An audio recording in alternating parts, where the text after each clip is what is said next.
Again, ladies and gentlemen, my name is Chris Cameron, and this is another real review. This time for the movie CHAPPiE. So, I just got out of the theater. It's like a Wednesday night. Just watched it, and gotta say, it's an okay film. Wasn't one of my favorites necessarily, but it was still a pretty good movie. So this is what IMDB reads for the movie CHAPPiE. In the near future, crime is patrolled by an oppressive, mechanized police force. When one police droid, CHAPPiE, is stolen and given new programming, he becomes the first robot with the ability to think and feel for himself. So the movie is directed and written by Neil Blomkamp. District 9 fans, or if you like that movie, or even if you saw his other movie Elysium, this is his new one. I gotta say, first off, first impressions.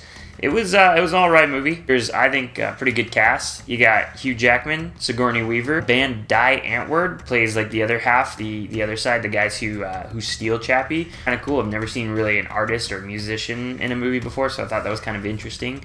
It definitely was had some pretty good action sequences. What I thought was interesting, what I was thinking about the entire time, or what was kind of going through my mind, was I thought it was kind of a cool take on the actual genre itself, sci-fi, because most days when you think sci-fi now, you think, oh, this is a movie that's probably like way future Star Wars, where it's got to have like space buildings and ships flying by and a bunch of different other things. What I think Neil Blomkamp kind of hits on differently than most people do is like kind of the old school way of sci-fi, which is fiction about science that's kind of in real day or real time. It's not going to be like Blade Runner, where you're going to see the future from like 3,000 years from now, but it's kind of to date what science fiction could be, or what could be happening. So it still kind of has some realistic boundaries. Some pros to the movie: it's a good take on the sci-fi genre itself. He does definitely hit on the on all the aspects of sci-fi. So if you love sci-fi movies, you'll probably like this movie. Like I said too, there was some good acting from everyone in general. I thought usually when you take artists or musicians or people from other genres of art, I guess, they don't do too well when it comes to movies, and vice versa. If you've ever seen actors perform music, that's not the case. Jared Leto maybe is like a good example of someone who actually does right in all spectrums of things. But yeah, I mean, it was pretty cool to see the band Die Antwoord, I think is how their band is pronounced, or how the group is pronounced. But it was kind of cool to see them acting with, someone like a big name like Hugh Jackman, or someone else like Sigourney Weaver, kind of all together on screen. I thought that was pretty impressive, actually. And the action too. I mean, it's kind of exhilarating. There's not a lot of action sequences, unfortunately, but the ones that they had were pretty cool. Some cons to the movie: if you were ever a District 9 fan, I'm so sorry to say this, but you're actually going to be disappointed, because it doesn't, unfortunately, live up to that par, I guess. I know District 9 was his first movie, and when people saw it, it was kind of revolutionary, but yeah, I mean, if you were watching it and wanting to get something like that, I didn't get that same feeling, I guess. I think it's more along the lines of something kind of like Elysium, where it's a good sci-fi movie, but it didn't really have kind of like a point, I guess you could say, or there wasn't really a